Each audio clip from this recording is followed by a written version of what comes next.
Thank you again, everyone, for being here today. We're going to keep moving forward with our agenda that you can see if you have that blue folder. So right now, we're going to dive into a panel discussion with four great panelists here. I'm going to have them introduce themselves and their background and why they're here on this panel before we dive into this. But really, the goal of this discussion is to be able to explore the pathways into the architecture profession for students from diverse backgrounds. And so we're really looking forward to hearing their perspectives from that topic, and then also have some time for you all to share your thoughts, questions, and anything of that nature. So we'll start right here on this side. If you all could pass the mic, because we're recording, want to make sure they can hear us there. If you can introduce yourself, your organization, and really what brought you here today for this panel. Cool. Thanks, Josh. Good morning, everybody. I'm Lauren Matchison. I'm faculty at the USC School of Architecture. I'm currently the director of pre-college programs, and I'm also the interim director of undergraduate degree programs, including all three of our bachelor degree programs. I've been there for 17 years, and the 4 years prior to that, I taught at Saddleback Community College. So it's something that I really appreciate, being able to see both sides and the barriers that do exist. And I've known Josh for a while. He's a great member of our alumni, and then also a really key member of our A-Lab program, which is our program for local high school students.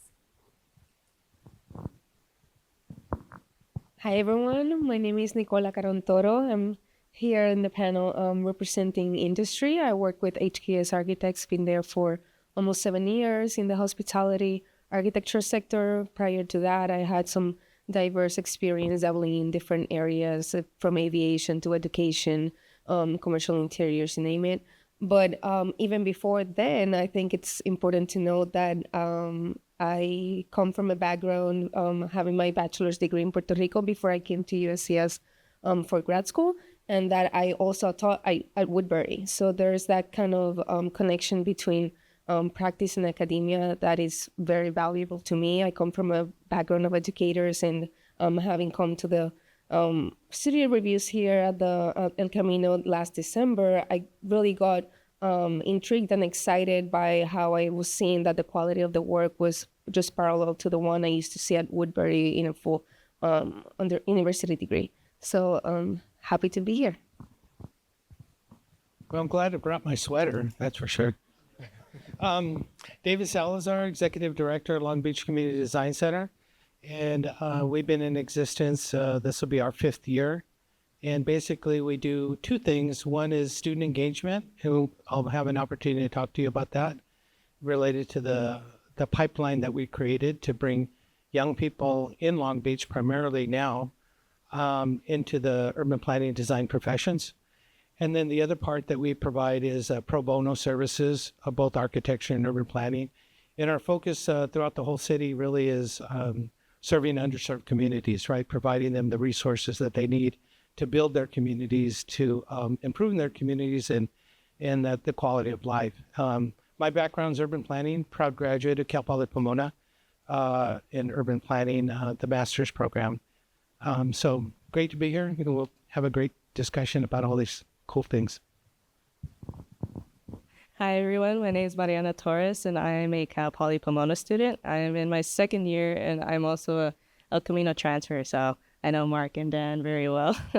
And Mark asked me to be here to share my experience during the whole transfer process, so I'm glad to be here. Awesome. Mariana, you can keep that there. We'll start down on your side. So specifically, before we get into more group discussions, I want to kind of touch more on each of your backgrounds. And so, Mariana, could you share a bit about your journey from El Camino, went to Cal Poly, and how that process was? Yeah, of course. So beginning at El Camino, I originally did not know exactly what I wanted to get into. And so I first started with my general education, of course, and then later on, that's when I got introduced to the architecture program. And so I got involved, and ever since it's been, an amazing journey. And since then, I've been very committed into architecture. I was the vice president for the El Camino Architecture Club. And then as I transferred, No, I transferred into second year at Cal Poly, and so it's been a really great experience. It's been difficult with finals and all that, as you can expect, but overall it's been amazing. So That's awesome. I think one of the things you mentioned, and was we were chatting, is how you didn't really know about our architecture program as you were coming into El Camino. And I want to touch a little bit, both David and Lauren, to talk a little bit about that pipeline specifically from high school, and how both of your perspectives are, with Long Beach Community Design Center and with the AAA lab of how that process went, for students that are coming into programs. Yeah, I can start. So the last 6 months have been really busy for the Design Center. We were able to partner with Long Beach City College and Cal Poly Pomona to create a pipeline. And at Long Beach City College, we created the first associate's degree in urban planning in the state of California. We're hoping that's going to change. There's going to be more of them. And then related to that, we created an articulation agreement between Long Beach City and Cal Poly Pomona, the undergrad urban planning program, so students will be able to transfer directly in there. And then working with the city workforce development department, we created 10 internships this year, and they're from a variety of backgrounds: urban planners, geographers, architects, public policy majors, et cetera, to basically work in different areas within the city government, nonprofit firms, architectural firms, Pacific Gateway, Caltrans. So we're giving students a great opportunity in terms of just the learned experience. So at the front end, at the front end of the pipeline, that was the only thing that was missing. So now we're engaging Long Beach Unified School District to actually engage the high schools now. And we're going to be creating basically a program related to a pathway, both architecture and urban planning, kind of do a fusion, like a hybrid program, and then also working with them to create an apprenticeship type program. So that'll be like the front end of the pipeline, and then all the way through to an internship and hopefully graduate and get a job. So one of the things, the background where I came from, I grew up in Pico Rivera, but I was born in Los Angeles. I was real proud of myself when I graduated, right, and all this good stuff. But the most important thing for the students, that I serve and we serve is like meaningful employment, right? It's great to go to school and all that other stuff, but at the end, you need a career and you need to make money, right? You need to live, right? So that's a big part of what my focus is, not only to get them through school, but to actually engage them in an institution. And then the last part of that too is that one of the objectives is that, we're dealing with a housing crisis, and it's terrible all over the state, right? Long Beach is no exception. When they come through the program, I would love for them to stay in Long Beach or stay in the region and really contribute to their neighborhoods, right? And create sort of like a planning, urban planning, architecture, design army of students that come back into their communities and improve their communities and have that lived experience, right? And they know exactly what needs to get done in terms of addressing society's problems in the future. Thank you, David. Yeah, I think what's really unique about that program is, from a nonprofit or organization side, you saw a need that for some reason there was a really disjointed process between the high schools, between the community colleges, and between the universities. And from an outside entity being able to be that bridge, just to get everyone in the same room, was a really important thing. So Lauren, could you share a little bit more about the high school process through AA Lab? Yeah, absolutely. Sort of as a precursor to A-Lab, USC has 2 high school programs. One is very long-standing. It's over 40 years. It's our summer exploration of architecture, and we take students from anywhere around the country and around the world, and they live at USC in the dorms for 4 weeks, and they take an intensive everyday studio. And we've had lots of success with that program. It's a very expensive program. They earn 3 units of architectural electives at the full price of USC tuition, and on top of that is the residential cost. So it's an expensive program. So it's serving a population of students who are pretty affluent. So we looked at how can we serve neighboring students, local students at schools in our community in South Los Angeles. So what we've done now for the past 4 years is we've had our program, which we call the A-Lab Architectural Development Program. So that is a program where we've partnered with 2 specific high schools within LAUSD. One is Fauché Learning Academy, the other one is Washington Prep, both within 5 miles of our campus, to really begin to form a bridge between the university and the community and serve not only the students but their families, and break that perceived barrier of USC as sort of an island. So that program then is a semester-long program. It is 4 units of university credit. The students are dual enrolled, so they're also earning 20 units of high school credit, and they are creating or completing that CTE, that career and technical education pathway. So we also have, the high schools have that, and we've adopted that as well. So it's a pathway program. They're earning high school credit, they're earning college credit. They are with us every single day, every single school day for 3 hours or 3.5 hours of their day, which is 4 periods of their high school day. So it is a massive commitment on the part of the students during their junior year to say, yes, I will give up 4 units or 4 periods of what I would normally be doing in my junior year, and I will commit to this program. So we do that for 16 students each semester, and we go back and forth between the 2 high schools. So it is a fully immersive on-campus program. We send a bus to their school. They are driven to USC. They stay with us for the morning, and then they return back. So it's immersive, it's intense, and it is really where we see the most transformation. And it is above all college readiness. So we started it really as thinking it would be an architecture pipeline. And what we see is really it's a pipeline into higher education, some of which are going to go into architecture, but it's still pretty niche. And we can maybe talk about things like that later, but it's now in its 8th cohort. So we are at 115 students who have gone through this program now.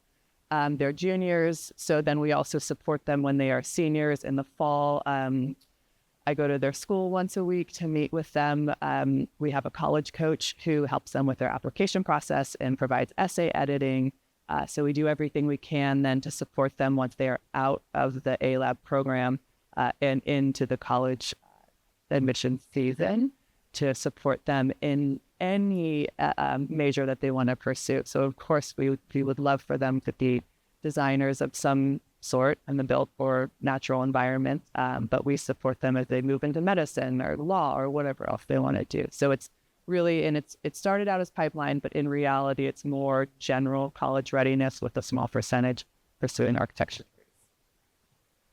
That's good, thank you. And both yourself and David both mentioned and used the word readiness. For you, college readiness, David talking a little bit more about workforce readiness. And I think across all boards is something that is really important, from going to high school into college and then figuring out what that next step is. Nicole, I want to chat a little bit about your perspectives from the industry level of what you've seen for students, whether it be at an internship level, whether it be at a hiring level. What are the things that you all have been noticing and that you all are looking for students from whatever background they're coming from? So I can speak to that at different levels. For example, at HKS, we engage in going to local schools to get summer interns every single year. So throughout the years, we've been trying to be more intentional to expand the pool of the schools that we go to include also community colleges. And at the end of the day, there's always a balance in the skills that we're looking for in terms of what they've been exposed to at school, but also like how much of a sponge and how much desire these students do want to the desire to get exposed in the work setting, right? So there's that part of balance of confidence, let's say, because sometimes we get students that are perhaps too shy to speak about their work and be confident about their work, and also like how much we tend to only do from second year up students, so how much their kind of graphic skills and kind of storytelling, visual storytelling also tells about their experience. And that has been proven successful in the sense of we end up sometimes hiring some of those summer interns as full-time employees a couple of years after.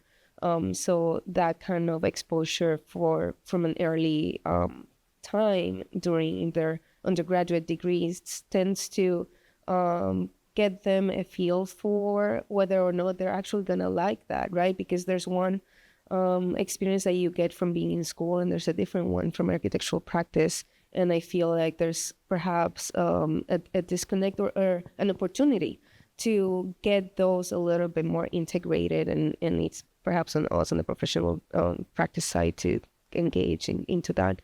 I can speak to that, and then I can speak to when we are just kind of hiring entry-level student or entry-level employees fresh out of school that have or don't necessarily have done internships before.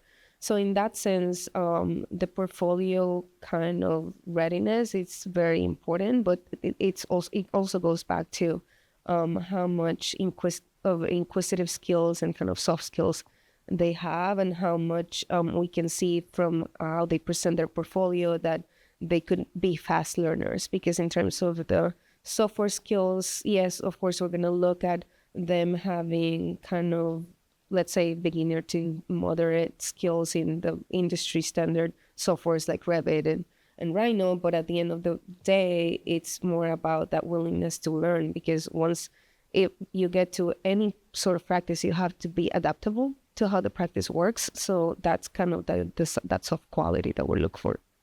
Yeah. I think that's really important to know, like the differences between the hard and soft skills, and a lot of the conversations we're going to continue to have today when we're talking about the KSAs, we're talking about the competencies, is starting to try to put into concrete what a lot of these things are. But I think one of the notes that's really important is also understanding the soft skills that are important, and just the building of confidence for the students and whatever pathways that they choose.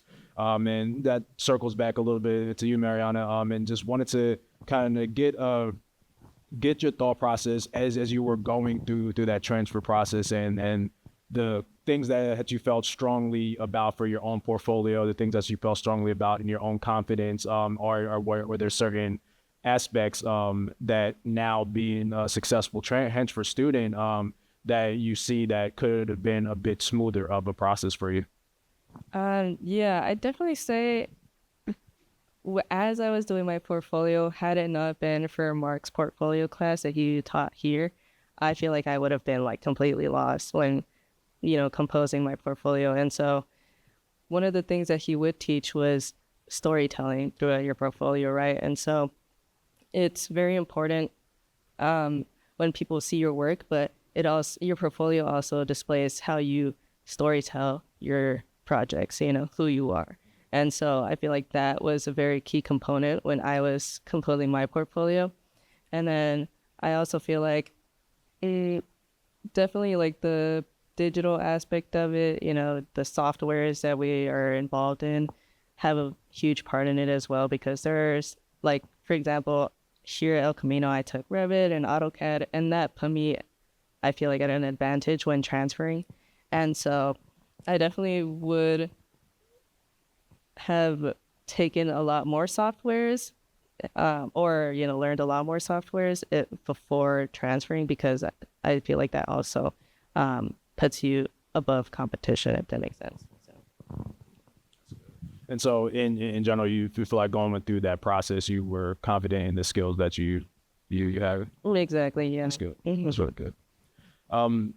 Circling back to you, David, could you share some of the best practices, or also some of the hurdles it was to juggle the relationships between all of the different entities, being LAU, Long Beach Unified School District, and then Long Beach City College, and putting all those things together then tying it into the workforce side out of it as well, because there were a lot of relationships you had to build for that. So I guess Cal Poly trained me well to think big, right, and think comprehensively. But also my whole career was in campus planning. I did that for like 30 years, building buildings, renovating buildings, taking care of buildings. And the thing that I talk to the students all the time at Cal Poly when I engage them, I say, you're going to work with a collection of people your whole career. You're going to work with architects and engineers and landscape architects and surveyors and cost estimators, the whole gamut, right? So my big takeaway is that my advantage was I had my career in higher ed as an administrator. So I knew the system and knew how it worked, right? And who to talk to and how to, approach people in terms of, making things happen. So, I saw a need, and it's not like I had to create institutions because they existed already, right? You had school districts and community colleges and universities and city government, right? So I had willing partners. So that's really important too, because I think there was a timing factor, but there was also a political will to do these things, right?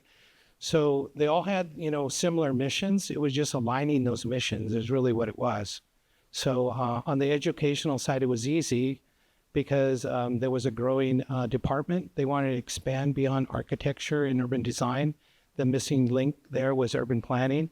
So we figured, okay, so we'll just create an associate's degree in urban planning, right?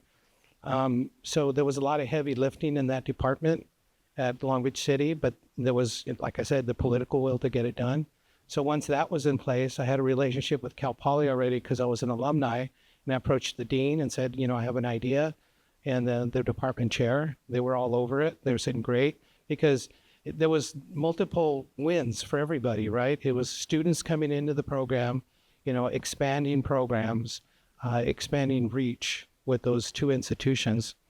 On the city side, they're in the business workforce development, right? They had a whole department, and they were most of their programs were related to sort of typical industry-related things, but there really wasn't anything related to the design sort of fields or urban planning. So it was an easy sell for them too, because it was a way for them to expand their program to deal with these, another sort of discipline, right? So that was in place. The hardest piece, believe it or not, was the school district. And talk about a bureaucracy. I mean, I lived in bureaucracy as I was part of the machine, but this one was really it was like an octopus, right? So it took me about 6 months to figure out who I needed to talk to. And finally, I got to I'll call it the Office of Pathways. And then in that office, they had all these pathways, right, for all these different jobs and careers and things like that. And I had a series of meetings with them, and then we identified, okay, so do you have a pathway in urban planning? I knew what the answer was. Of course, it was going to be no. Do you have one in engineering? Oh, yeah, we have one in engineering. Do you have one in architecture? Yeah, we have one in architecture. And I said, okay, so where's that happening in the school, right? The different high schools. Well, we're really not doing it right now, but it's there as a pathway. And I was thinking, oh, okay. So I saw it as an opportunity because I said, instead of creating a new pathway for urban planning, why not just, join in on architecture and create like a hybrid, right? Because I said, well, how long would it take to do an urban planning pathway? And they go, about 5 years. And I'm not going to be around in 5 years. And I was like, we're moving. The train's left the station, right? So we're in discussions now to do that hybrid. But more importantly, they said, let's do a pilot this year. So it's going to start probably in the next month. And we picked one high school to do it. So we're going to be doing urban planning design at this high school. So that's sort of, in a roundabout way, talked about all these partnerships. But it is all about partnerships in the end, right? And it's not like you have to go out and get a bank loan or find this giant grant or something like that. That's useful, right, to do that. But there's existing entities and institutions and that you just kind of sort of bring them together around a vision, right, around an idea. And this one was a combination of both education and employment and experience.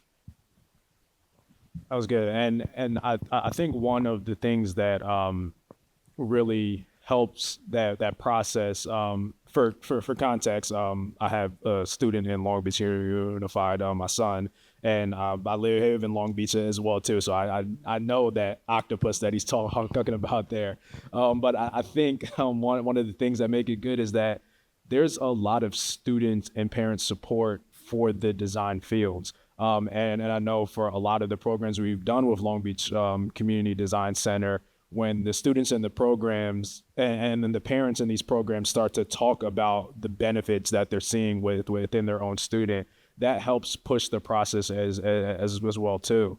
Lauren, if you can chat a little bit more about what you've seen in the students that's been in these high school programs, and you talked a bit about their college readiness, but I've seen firsthand just from the very first design review and that semester starts to the end, and just how they just blossom in a lot of different ways. Could you share a bit about that? Absolutely.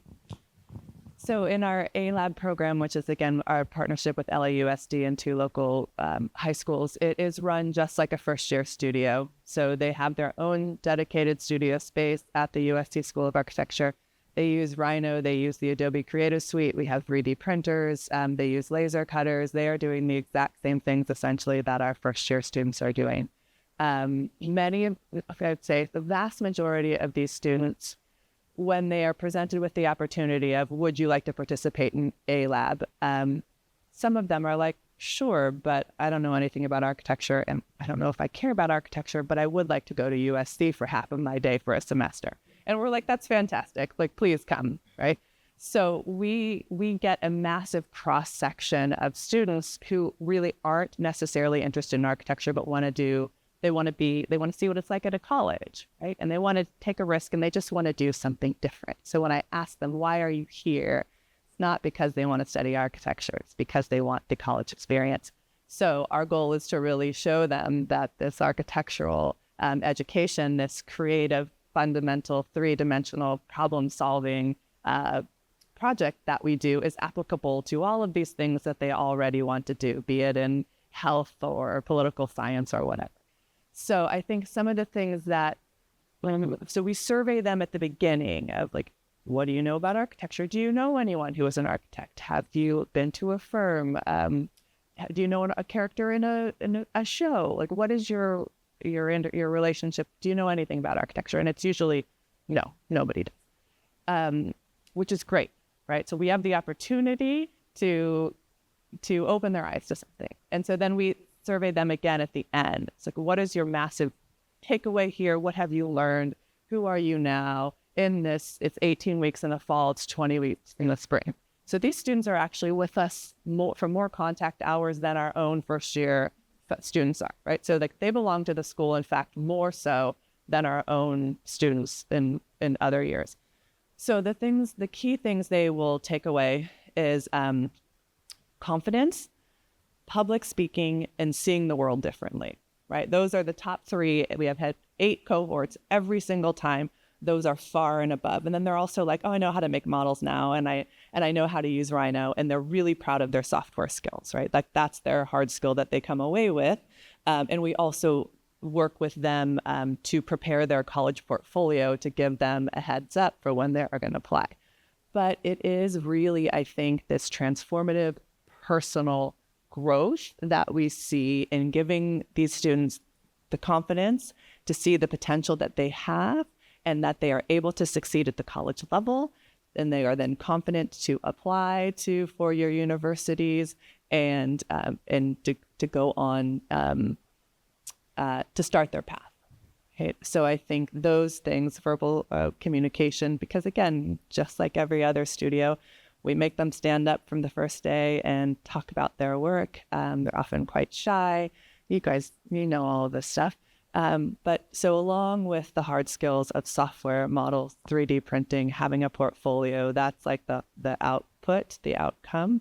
I think the personal transformation, the confidence in themselves, the ability to see the world in a different way, right? They talk about how they view their school in a different way. And the culminating project in each semester is to transform a space on their campus, right? Because they are stakeholders. And then they survey the faculty, they survey the students, and they look at what do we need to add to our community. And then we do a project in the community where they are the experts. So also really drawing from their lived experience, showing them the power of design to make a difference, even if it's just super, super incremental. Those, I think, are the things that they take away after the semester experience. And I think for the last official question before we open it up, want to finish off, Nicole, and to share a bit about your perspective. You mentioned how you sat on reviews here at El Camino, you sat on reviews at different places. And I think it's always important to tie back in from a student perspective. A lot of the times at the end of the day, the goal is, what am I going to be able to do after I finish school? What does the industry side of this look like? And I think as much as we can teach it, it's important to have industry professionals that are coming in, that are able to sit on reviews and able to share their experience. But I think on the other side of that, as industry professionals sitting on these reviews, what are some takeaways you've seen specifically from the community college level of the type of work that they're doing and the things that you've been impressed by? I guess to start, I think that the level of research that was going on in the projects that I was reviewing, and I'm trying to remember the exact name of the competition right now. I'm blanking out. Mark, can you help me here? Architecture at Zero. Thank you so much. So coming in to look at a project that they're working on, that it's a real competition out there, that there's students and also professionals participating, that they actually do have to go into research of real problems of sustainability, of the engagement to community, of how they're treating the land.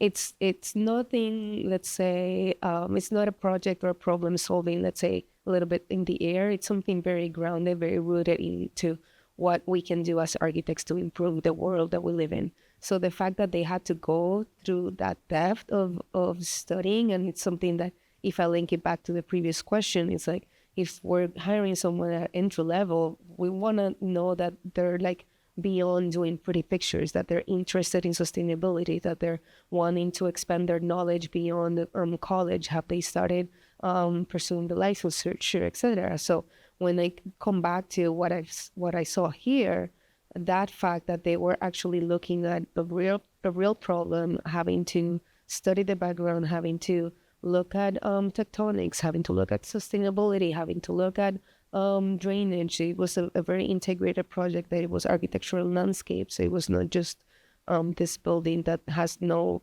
kind of like relationship to how it sits on the ground. It was a very in-depth project, and I was actually very impressed by the fact that they were exposed to so much at so early in their career. It's something that in a 5-year degree, I would think that they're probably going to get in a project of that level at their 4th year, if not as their thesis kind of project on 5th year. So in that sense, that was the most impressive. And of course, there was like a range of the presentation or the soft skills, let's say, if we touch base on that part. But there was I was happily surprised by 2 things. One of them was that the projects were done in teams, which was actually another thing that I wish that in academia we did more of, because no one works by themselves in real practice.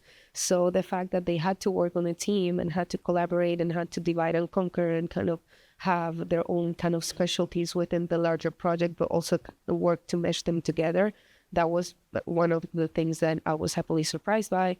And then the other part was, some of them, their presentation skills were very smooth. They were very confident, and they spoke to the fact that their project was research-based. I could tell that they were not necessarily like kind of speaking on the air or doing like archibabble like you used to say when we were in school, but that what they were speaking about had some fundamentals in actually getting the research aspect of it.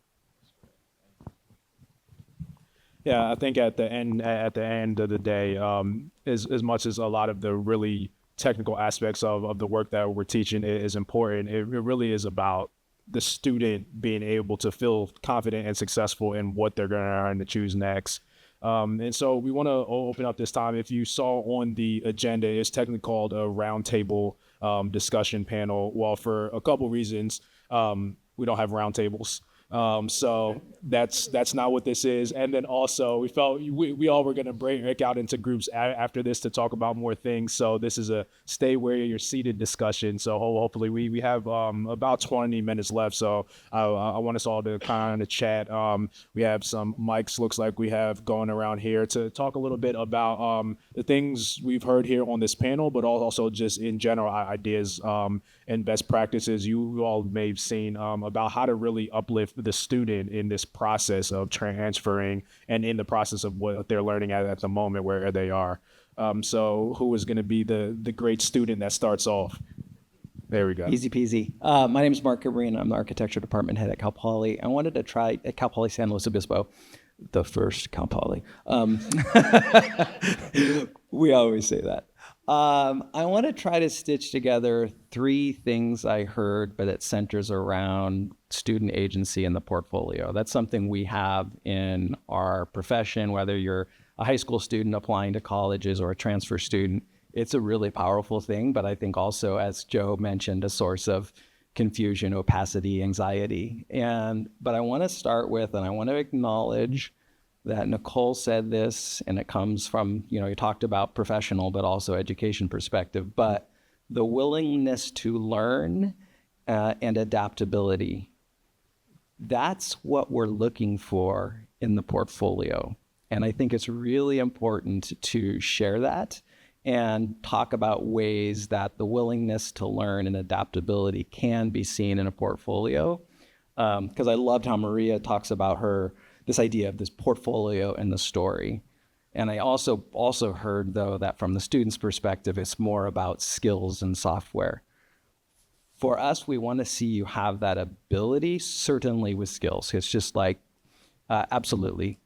But it's really your ability to be adaptable, to translate, and actually understand your voice through the portfolio. And I'm saying that from our perspective, but I'm kind of confident others are looking at that too. And I think it's really important to discuss maybe what that might look like. So just so you know how we do it at Cal Poly, we have a first year, second year faculty, and our third year faculty. We're required by the state to enter students into junior year. Evidently, Cal Poly SLO and Cal Poly Pomona interpret that differently. We're not allowed to take students into our second year of our program. It has to be in our third year program because they're juniors. And so we have to see 2 years of design thinking. We have to see a year of kind of practice and tectonics integration. That's all fine. We kind of do that loosely through articulation agreements. But what we want to see is that adaptability, flexibility, the ability to pivot in the portfolio. And so I don't know if it would be, I don't know where the question is there, but I think there's a conflict between what you think you're supposed to show, but what we really want to get a sense of is your ability as design thinking. So we want to see messy stuff, and that often gets weeded out, but we also want to see, yes, we want to know you can get there, but it would be great to see some process work. It's great to see this leading image on the board of physical modeling still matters. And so I'm sorry there's not a question there, but I think it's the problem in the room that we'll have to have some alignment about so that students don't feel, I'm looking for Joe, I don't see him, that that you don't have to have 5 portfolios. Is that what the profession wants? Because it started with Nicole, and what the universities want is similar. So I don't know, I'll put that forward, like, what do you do with that? Yeah, and this is thrown to the entire higher group, so not just on the panelists, whoever has thoughts on that.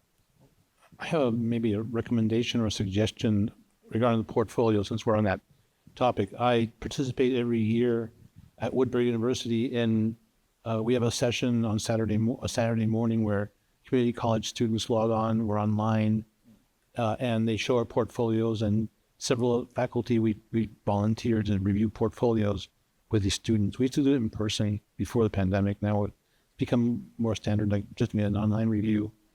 And what I see a lot from the community college students showing their portfolios is that they seem more focused on kind of showing drafting skills, representational skills at a professional level, as an employment, as an internship. It's a kind of portfolio you'd show for an internship, maybe at that level. And I think it would be useful that, because I think all our schools have portfolio reviews in the second or third year of the program, in the architecture programs, that we find a mechanism or a way of being able to share student portfolios from the third year in the bachelor programs, that the community college students have access to see these portfolios by students who are already in the programs that they're aspiring to, so they can see that there's more of a soft, I mean, the narrative, for example, that there's more writing, that there's more conceptual drawing, there's study models. Nobody shows a study model. They're embarrassed to see glue, and for me, it's all about the glue. It's about, the blobs of glue. And I think there's just a rejection to informality in the portfolios that I think that leaves it really shows who they are. That informality kind of bears their own kind of interests and their own kind of thinking that's all usually hidden behind the hard line drawings that they're encouraged to produce for their portfolios for transfer. So maybe just making these portfolios available through some website or some mechanism so that community college students who are looking at transfer can see what they're going to be doing a year later in terms of portfolios. But I'm going to say so many good things to respond to. So because of the relative opaqueness of what do we expect when we see these portfolios, what we've started doing at USC for the past 2 years is so right now we are deep in freshman admissions, right? That's what I'm spending all my time doing. Our transfer admissions deadline is February 15th, so we have a little bit more time. But so we do 2 online portfolio talks for freshmen and then 2 for transfer students. And so what we are doing is we are showing past successful portfolios that someone got in based upon, and then we break them down and say, this is what was successful. And we really do emphasize the narrative quality and the study model. Another thing that I think is so important in telling that story is, at least we use Slide Room, perhaps you guys use that too, where we see the image and then there's also a chance for someone to provide a written description. That written description is optional, but oh my gosh, when I hold the sessions, I'm like, a student must take the opportunity in writing to describe to the faculty what we are looking at, right? Because that is where the story is. That's where we understand. That's like, when we just look at an image without the context, we are just going to read into it whatever we want to read into it. But when we understand their thought process, where they went, why they cared about this thing, it can really transform a portfolio score, right? Because we're looking at many factors. One, we're looking at skill, right? But we are also looking at creativity and risk-taking. So those are the things that come across really when we look at the description, right? Why are you passionate about this? Why do you care about this? Why did you make this thing? So I think that opportunity too, to describe in writing what we're looking at, is absolutely essential. But so those are some of the ways in which I think we are trying to be really clear with what we want, and then showing a huge variety of portfolios that, I think one of you mentioned earlier, like the do's and the don'ts of the portfolio, right? The things to take out. We definitely do say to take out things. And it's a very controversial thing, but we do say to take out things that are purely skill-based and purely drafting, because those are things we will teach you. You don't need to necessarily know that, but these ideas of creativity and risk-taking, potential, showing us who you are in a visual sense, those are the things that make the portfolios really resonate, I think, with our faculty, knowing that all of these skills will come, right? So it's a little different with the transfer portfolio, where you're saying having Rhino and Revit and these things are important, right? And they are. But using the skills to convey a story rather than just showing I know how to make something very traditional in Rhino, right? Then that's when we don't see the creativity, we don't see the risk taking. So we want to see them use it, but in a way that is meaningful and personal. Before you go, Jake, someone. Yeah. Hello. Is it on? Okay. This is just more of a thought maybe for my peers, but architecture is a mentoring profession. We've all gone to architecture school. It's very biased too, right? Very subjective. So, depending on the year, the faculty, I'm just talking about one of our potential students transferring, there's going to be that bias, right? Always. No matter if there's a list that's provided for portfolio requirements, software. So, how do we in academia think about that and approach that, right? Because, for example, you mentioned you show a successful portfolio. So maybe we ask ourselves the question, why do students feel that they need to present polished work, right? There's a bias. I remember being a student too, and it was depending on the instructor, depending on the year, there's things we need to strive for. It's aspirational. Is that a good thing or a bad thing, right? Because if we're innovators, at some point, are we mimicking the past or are we innovating?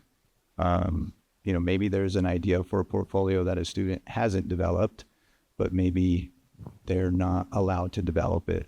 And that not allowed is self-imposed.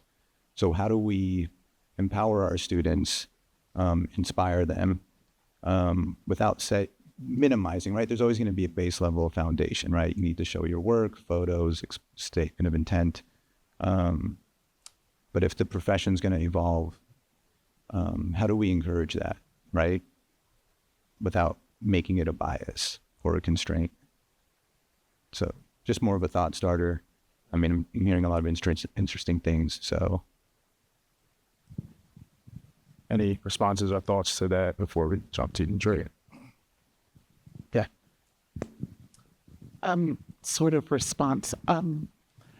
I served for a while as a liaison for high school students in the launch of the linked learning college and career pathways. And speaking kind of to that, it seemed like a lot of effort was going into, okay, we're going to create opportunities for these young people to have real world experiences. It was just as important to find professionals who knew how to encourage and be open to and the creativity of the young people. So it's just as important to almost have a way to prepare professionals to work with students and professionals who aren't already professors, because there's such a key to this process. So it speaks to kind of the bias that's had, because there's a lot of architects who want to work with young people, but there's almost a training that is necessary for them to do so. So that's all fine. So a good point. Drake and then Ruben. Yeah, my name is Drake Dillon. I'm an architect, and I was just wanting to make a comment about portfolios we were talking about, which is very critical. It's important to have those nice portfolios. But I think, working at Brookers and Will and reviewing hundreds of portfolios and resumes, hundreds, and expecting someone to read a story and really analyze each one of those projects does not happen. It does not happen.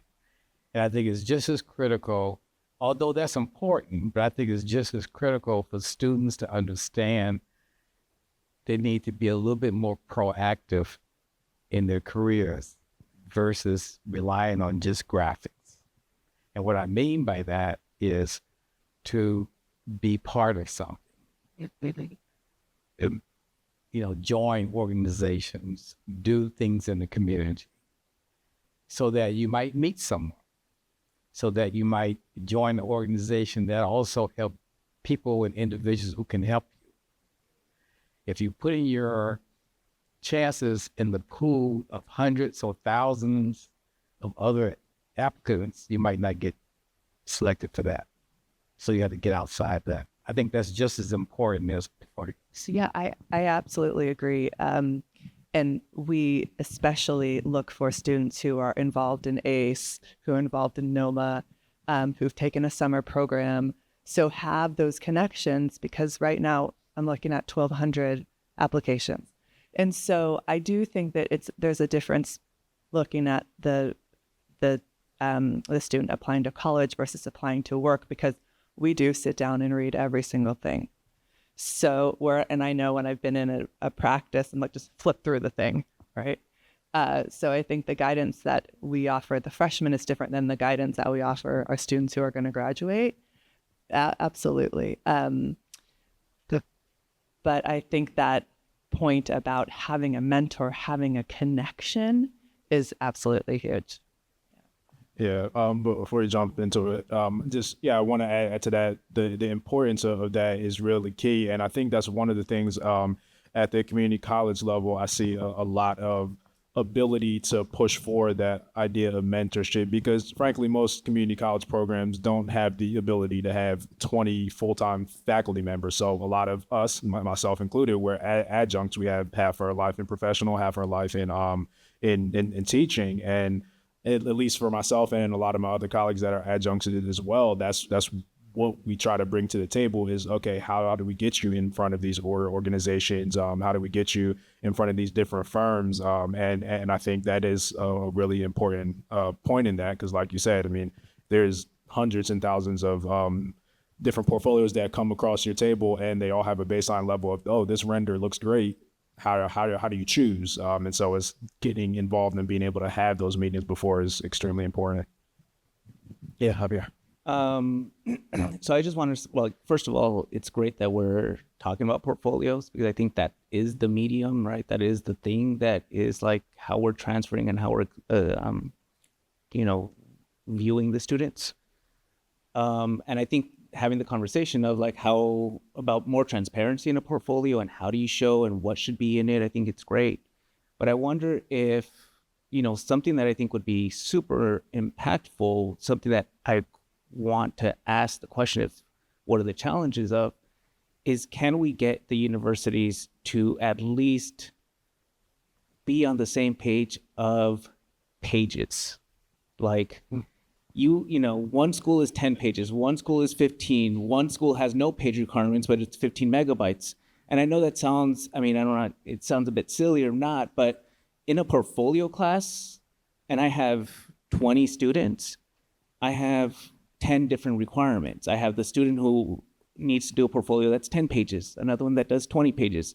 Hey, what's your file size? And if I can have a class where, okay, the deliverable is 15 pages, we have to do 20 megabytes minimum, right?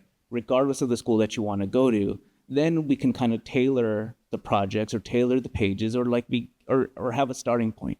But from my side, it's really difficult it's a big challenge to like guide the students when every student is vastly different and their deliverables are vastly different from one another. So I do want to know, like, what are the challenges towards doing something like that? Maybe, when you're an administrator, when you say rubric, this is something we're finally getting comfortable with to a certain degree, and maybe as an action item, that's something that schools maybe could find a format to do, is just share how we're evaluating portfolios. I've asked our faculty review to have a kind of rubric. It's very loose, but it has to get past this idea of bias. Like you need that individual sensibility that's intangible, and we really need that. But we also not just be like, hey man, you saw a student project yesterday and the students worked for 3 years to get here and you're not feeling it today. That can't be a criteria either. So if there's some way that we could share how we evaluate, I would love to see that. And I'm not gonna, who knows if we could have the same, I don't think so, but at least we could start the conversation about some commonality. Even as a rubric, even how you judge it can be personal. I'm just asking for like standard 15 pages or naming like, what it is you guys, like common, I like to say something. Sorry, didn't mean to cut you off, but I would love to say something, with what you were talking about, because I feel like during the transfer process and, going back to the different requirements of what exactly we should have in our portfolio, it's difficult because, one school says 10 pages and then another one says all your work. And so it kind of ties back into what you two were saying, where it's like, oh, you guys would like to see, the process and the study models and that sort. But it's like when a school is asking for 10 pages, it's like, shouldn't we put our best foot forward and not just, our process? And you do kind of understand what I'm trying to say, because it's like there's 100 other applicants, and it's like we want to put our best work, but it's like, how can we do that and show our process from the beginning? So maybe the best work isn't the most polished version of it. I think that's the point.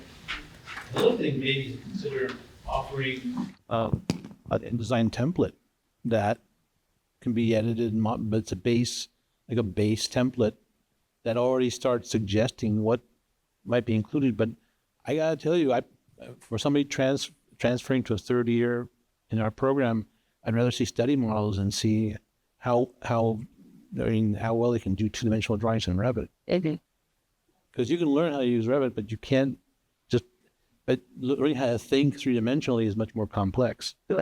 Yeah, and I think that's what we're really looking for in a portfolio, is to look through the image to see the thought process behind it. But I think that goes back to the rubric. If each school said what they were looking for, then we would have a clue. But if you want to see model and somebody else wants to see digital, that's where it becomes difficult, because all the schools are asking for different things. And a poor student who is not knowledgeable of architecture to begin with is just lost in what should go into it. Then you got the instructors going, I think this is what they want. So if there was a rubric that guided the instructors and the students, I think that would be very valuable. Well, toss it right back to Ruben right there. Yeah, Ruben's been waiting. And then we're going to take a few more comments. Good thing is lunch and working lunch is next, so we can continue that conversation. But yeah. There's a whole lot of great things said here, but some of my background would have some relevance. My father was an architect, but a unique one, because he went back to school to study architecture when I was about 6 or 7 years old. So I saw him go through the process. Yet this was a man that was in the field for 20 years as a draftsman. And then so the dining room became the studio.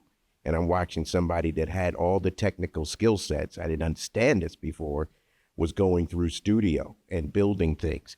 And that's where I got my love. So knowing architecture, I grew up like, how could you not know architecture? Because it wasn't just home and garden coming to the house. No, it wasn't that. It was the AIA journal, if you're old enough to remember that. And the like. And so knowing that from early on, this is what I want to do. This is what I want to get into. But I kind of coming in the back end of having some knowledge. Now being an educator, but also working in the profession and seeing I'm always tapping back to the professionals and asking the question, what are you looking for? Because I'm trying to help our students get internships. And you're asking them, well, what are you looking for? And I hear some of these things now, which are really great to hear. And it would be nice, as it's been said, if we had those sound bites, like you, I forgot your name. We're going to get Lauren. I'm a USC, so we'll be talking. But just to that sound bite you said for what USC is looking for, that sound bite, which I've heard that from professionals of what they're looking for in a portfolio, to have that out there so Mariana's not saying, what?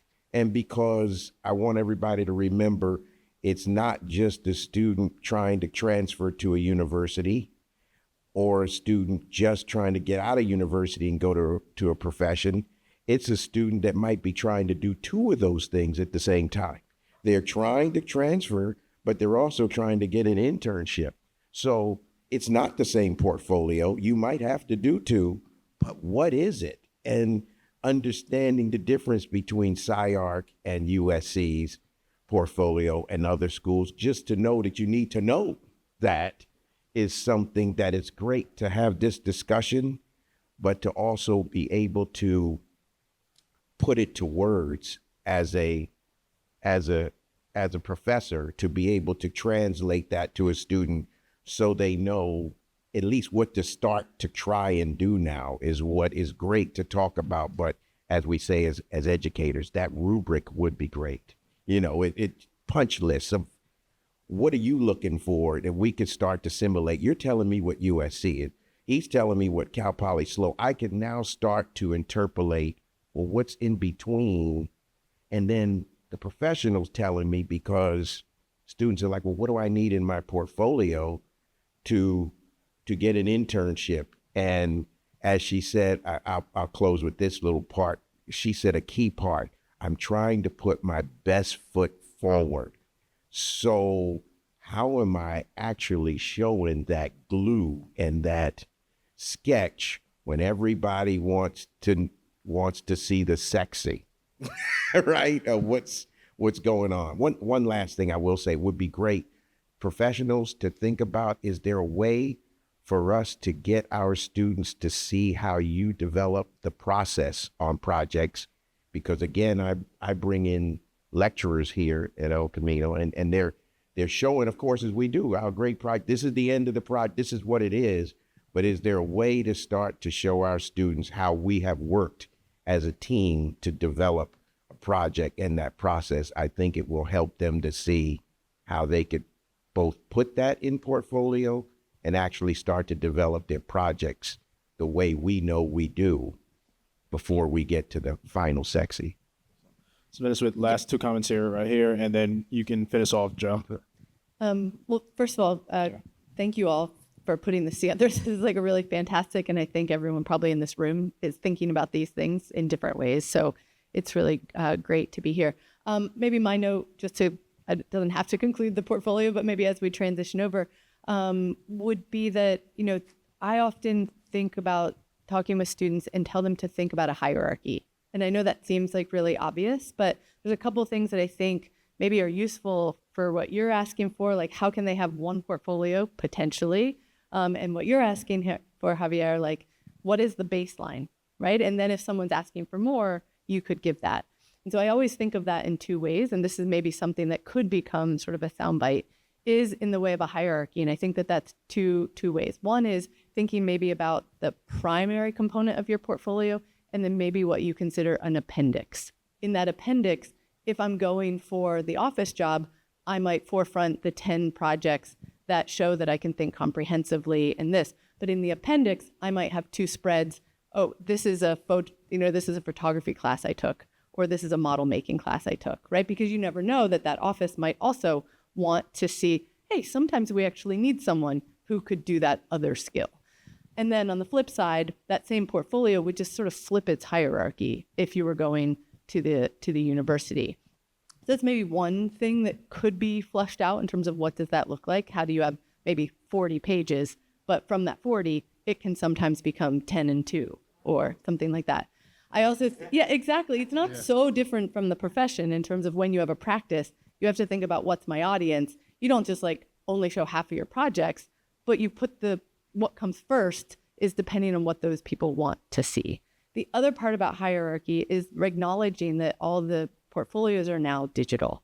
And I think when I talk to students, remembering that you don't have to do, even if it's your most important project, it doesn't have to have 5 spreads. It could still have 1 or 2 spreads, but you could have on one of those pages just your favorite model photo or that thing that you think represents your best foot forward.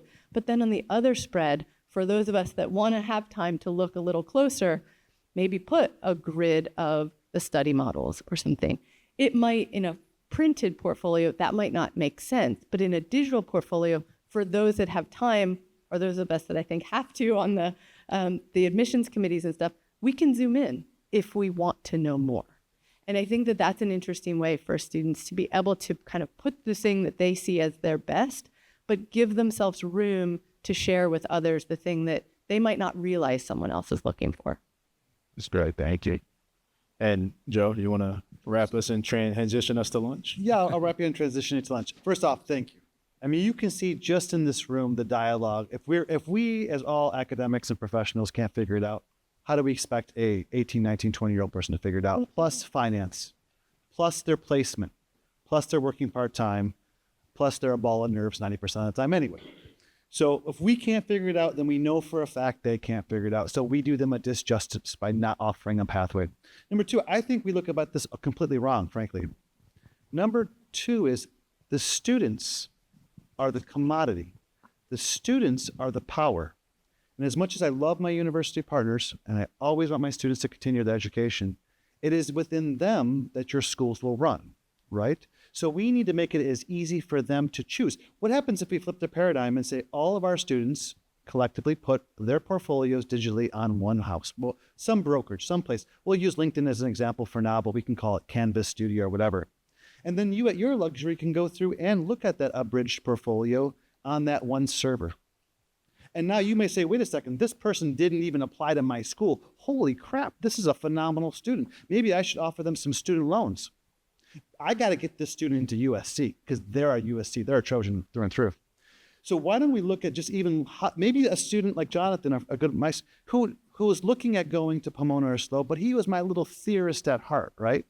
But you would have never known that that theory was there in any way. He found you, right? But wouldn't it be great if we just tore it all apart, and maybe it's not possible, but bet you it could be in some way that we look at some other way of digesting all this information. So with that, let's go eat some food. I think that's good. Thank you. Well, thank you very much to our panelists. We appreciate your time. Thank you all for the discussion. And yeah, it's funny, Joe, I think about it as like a football transfer portal for the students. Yeah.